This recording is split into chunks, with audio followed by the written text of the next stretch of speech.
Greetings, my Earthlight friends. Today is Saturday, September 20th, and I came on today to share with you that I've started a blog, and you can see it on Instagram in my link tree or on Facebook in my bio.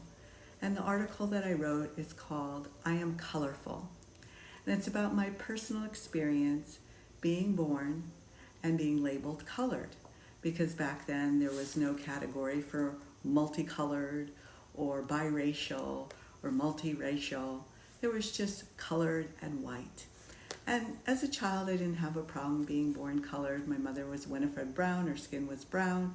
She referred to herself as colored. My aunts, my uncles, they all called themselves colored. It wasn't until she told me a story way before I was born. This happened in the 50s when she was a tap dancer. She went past the Mason-Dixon line, and there was white only and colored bathrooms.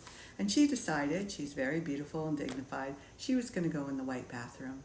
And everybody in her troop were colored, and they said, no, Winnie, don't go in there. They were afraid she'd get arrested or beaten up or worse, murdered. And she went in, came out, nobody said anything, but the fear and the anxiety was still in her body. And it was in her body that came from her father's mother, who was a slave until she was 11. And I realized I absorbed that, even looking the way I did. And so I overcompensated to try and fit in with this group, the brown people, or the white people, or the Jewish people, or the Muslim people, or this group, the wealthy group, or the not so wealthy group. And I decided to start writing about it, not as a victim, but just that I could share it with other people. And being colorful is about just taking a color for a day, maybe a week or a month. I wear turquoise a lot, and turquoise helps with the throat chakra and allows me to speak. Well, it's really interesting. The seashell I picked today is the giant lima clam. And the giant lima clam, when a predator comes, which is usually a fish, doesn't swim very fast.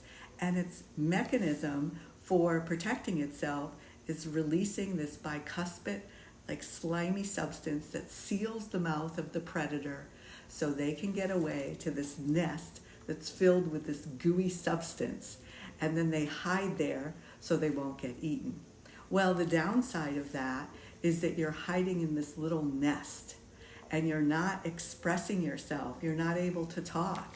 And you're over concerned, it says, desiring privacy over personal matters, discomfort exposing personal information.